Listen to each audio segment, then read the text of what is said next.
اگر چاہتے ہیں کہ کوئی ایسا عمل ہو جو رونگٹے کھڑے کر دینے والا عمل ہو، رونگٹے کھڑے کر دینے والا عمل ہو، رونگٹے کھڑے کر دینے والا عمل ہو، اگر آپ چاہتے ہیں کوئی ایسا عمل ہو تو ایک بار سورت اخلاص قل هو اللہ پڑھے، صرف ایک بار، صرف ایک بار سورت اخلاص پڑھے، صرف ایک بار. اور جب پہنچے نا اللہ الصمد قل هو اللہ احد اللہ الصمد.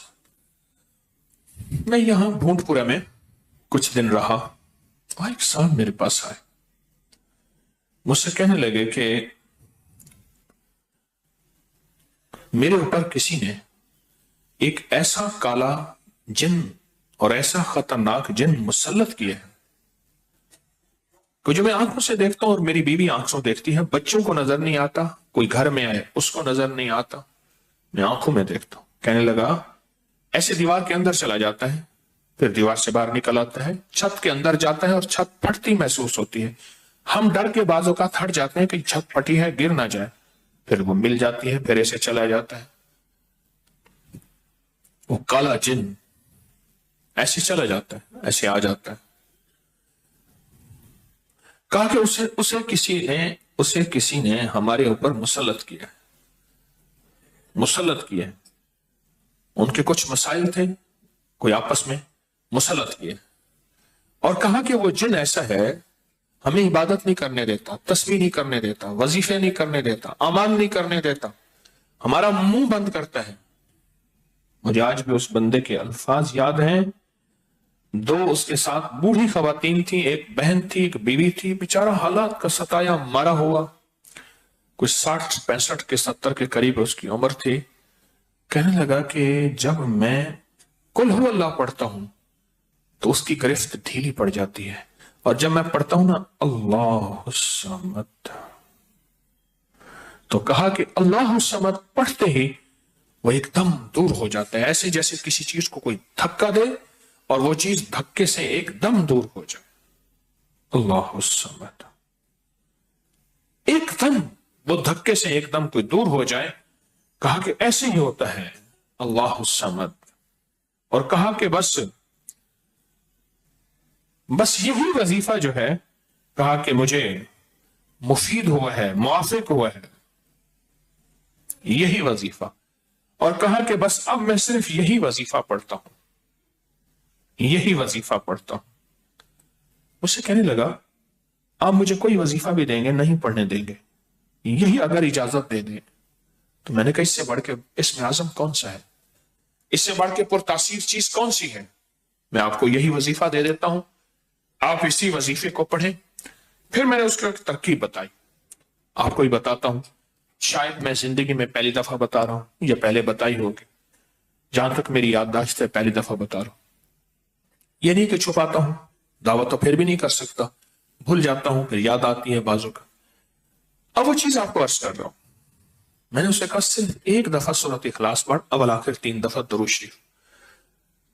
رونگٹے کھڑے کر دینے والا عمل، اس کا نام جو میں نے سال سے رکھا ہے، رونگٹے کھڑے کر دینے والا عمل.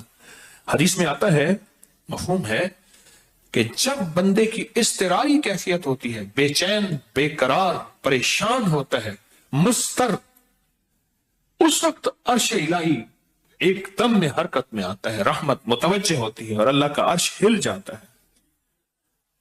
رونگٹے کھڑے کر دینے والا عمل، ایسا عمل جس میں انسان جو ہے بس ایک پل میں ایسے بے چین، بے قرار ہو. اس کی ترکیب یہ ہے کہ والا کر درود پاک 3 بار، ایک دفعہ سورۃ اخلاص پڑھیں، اور پڑھ کے جب اللہ الصمد پہ پہنچے نا تو اس کو ہلکا ہلکا دل میں دہرائیں، اللہ الصمد، اللہ الصمد، دہرائیں، توجہ سے دہراتے جائیں، دہراتے جائیں، دہراتے جائیں. پہلے الفاظ آتے ہیں، اور سے سنیے گا، پہلے الفاظ آتے ہیں، پھر کیفیات آتی. پہلے الفاظ آتے ہیں، پھر کیفیات آتی ہیں. پہلے الفاظ آتے ہیں، انسان پہلے الفاظ سے، بچے کو آپ ایسے لوگوں میں، بچے کو ایسے لوگوں کے ساتھ پلنے کے لیے جو بول نہیں سکتے. بچہ کبھی نہیں بولے گا, وہ کہاں کرے گا, کرے گا, بول نہیں سکے گا, کیونکہ بچہ الفاظ چنتا ہے, پھر وہ الفاظ بولتا ہے. پہلے الفاظ ہوتے ہیں. کسی نے پوچھا, حضرت میرا دل ذکر نہیں کرتا, بس زبان سے کرتا ہوں. کہا مبارک ہو, اللہ نے جسم کے ایک حصے زبان کو قبول کر لیا ہے, اس کو نہ چھوڑنا, ایک وقت آئے گا دل بھی قبول ہو جائے گا. ایک وقت آئے گا دل بھی قبول ہو جائے گا. اس زبان والے ذکر کو نہ چھوڑنا, ایک وقت آئے گا دل بھی قبول ہو جائے گا. اس کو نہ چھوڑنا, اس کو نہ چھوڑنا. حقیقت کہہ رہا ہوں. میں نے اس سے کہا کہ ایک ایسا کام کر, تنہائی میں بیٹھ, اور تنہائی میں بیٹھ کے نا بس صرف تو ہو, اللہ ہو اور بندہ ہو. تنہائی میں بیٹھ, اور تنہائی میں بیٹھ کر, تنہائی میں بیٹھ کر آپ نے ذکر کرنا. تنہائی میں بیٹھ کر آپ نے ذکر کرنا, تنہائی میں بیٹھ کر, اور اللہ الصمد کی ضربیں لگانی ہے دل پہ, دل پہ, دل پہ. پڑھنی صرف ایک دفعہ سورۃ اخلاص ہے, اور جب دیکھیں نا رونگٹے کھڑے ہو گئے ہیں, اور انگ انگ میں سے آنسو بہنا شروع ہوئے ہیں, آنکھوں سے, آنسوں سے, اور دل سے, اور کیفیات سے, ہر جسم کا حصہ اللہ کی طرف متوجہ ہو گیا ہے. ہر دل کا حصہ, ہر جسم کا حصہ, ہر رگ رگ رگ رگ رگ رگ اللہ کی طرف متوجہ ہو گئی ہے. تو پھر اللہ کے ساتھ تعلق بنا, اور اپنی مراد, اپنی آس, اپنی امید اللہ کے سامنے پیش کر. اپنی مراد, اپنی آس, اپنی امید اللہ کے سامنے پیش کر, اور اللہ الصمد کو دوہرا دوہرا دوہرا دوہرا دوہرا. یہ جو جنگلوں میں کہتے ہیں چلا کیا فلاں بابا جی نے, پہاڑوں کی غاروں میں چلا کیا فلاں بابا جی نے, کنووں کے اندر چلا کیا, ابھی بھی ایسے کنویں موجود ہیں جس کے نیچے اتر کے پانی بھرتے تھے. اس کو ہمارے برے صغیر کی زبان میں باولی کہتے ہیں. اس میں نیچے جا کے پانی بھرتے تھے. میں نے بخارا کے اندر دیکھا, اور کئی جگہ دیکھا, ٹھٹھا میں بھی ابھی وہ ہیں, ٹھٹھا میں لیکن خشک ہو چکے ہیں, نیچے جا کے پانی بھرنا. ان کنووں کی گہرائیوں میں جا کے, تنہائیوں میں بیٹھ کے, خشک کنووں میں اللہ الصمد اور ذکر. اس کی وجہ اندر تنہائیوں میں.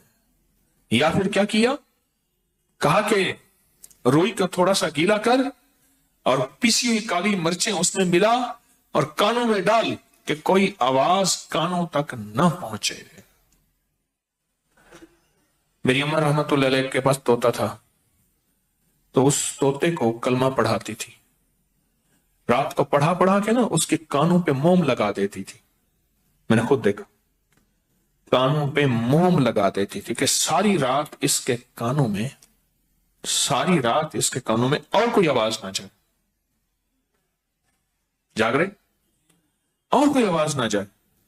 اچھا ایسا کرتے رہے کرتے رہے.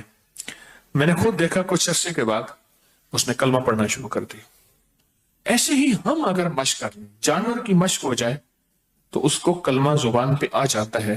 اگر ہم کبھی بھی کسی جنگل ویرانے میں, کبھی گھر کی تنہائیوں میں, کبھی کہیں بھی ایک دفعہ سورۃ قل ہو اللہ پڑھیں, اور ایک دفعہ سورۃ اخلاص پڑھیں, اور ایک دفعہ سورۃ اخلاص پڑھیں, لیکن اللہ الصمد کو بہت زیادہ دوہرائیں. اصل میں اللہ میں نقطہ نہیں, صمد میں نقطہ نہیں. یہ حروف صوامت ہیں, یہ بے نقطہ حروف ہیں, اور ان بے نقطہ حروف میں بہت طاقت بھی ہے, بہت تاثیر بھی ہے, بہت کمال بھی ہے. اللہم اغفر لی ولوالدی وللمؤمنین والمؤمنات والمسلمین والمسلمات. آپ اس وظیفے کو اٹھائیں, اس میں ذرا چنیں کہ بے نقطہ حروف کتنے ہیں. آپ کو ایک حیرت ہوگی, اور آپ کو حیرت ہوگی کہ اچھا یہ کیا ہے. جو طبیب کامل ہو جاتا ہے نا, یاد رکھیے گا, جو حکیم پختہ کار ہو جاتا ہے, جو ڈاکٹر پختہ ہو جاتا ہے, وہ کسی ایک کا کسی کا نسخہ دیکھتے ہی نا ایک پل میں دوائیں دیکھتا ہے اور دوائیں پڑھتا ہے، کہتے بس اس میں تھوڑی سی تبدیلی کر دیں باقی ٹھیک ہے، یا کہتے ہیں نہیں تبدیل نہ کریں یہی ٹھیک ہے۔ اسے پتا ہے یہ اس جسم کے مطابق، اس بیماری کے مطابق یہ عین صحت ہے، عین تندرستی ہے۔ اسی طرح جو وظائف کی دنیا کا بندہ ہوتا ہے اور اس کو وظائف کی دنیا میں پختگی مل جائے تو وہ بھی ایک پل میں وظیفے کے اندر کی طاقت دیکھتا ہے کہ اس میں حروف عطشی کتنے ہیں، خاکی کتنے ہیں، آبی کتنے ہیں، بادی کتنے ہیں، سوامت کتنے ہیں، قمری کتنے ہیں، شمسی کتنے ہیں، اور اس کے اندر وہ حروف کتنے ہیں جو نوری ہیں، وہ کتنے ہیں۔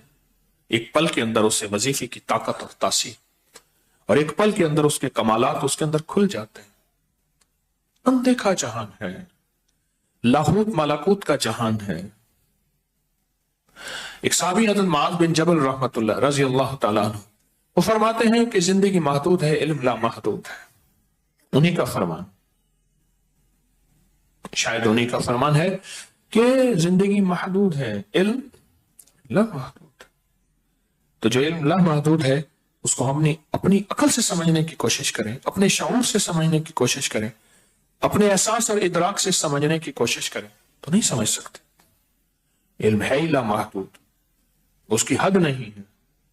کبھی اگر آپ رونگٹے کھڑے کر دینے والے عمل کو چاہیں نا تو بیٹھ کے اس کی مشق کر لیں، دوسری یا تیسری مشق کے اندر آپ کو توجہات مل جائیں گی، ایک پل میں وجدان مل جائے، آپ حیران ہوں گے یہ کیا ہوا، اتنا جلد مجھے توجہ مل گئی، ساری عمر میں بڑی بڑی دعائیں مانگتا رہا، کبھی توجہ نہ ملی،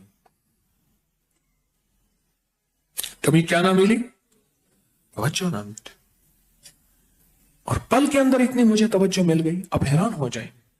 اللہ الصمد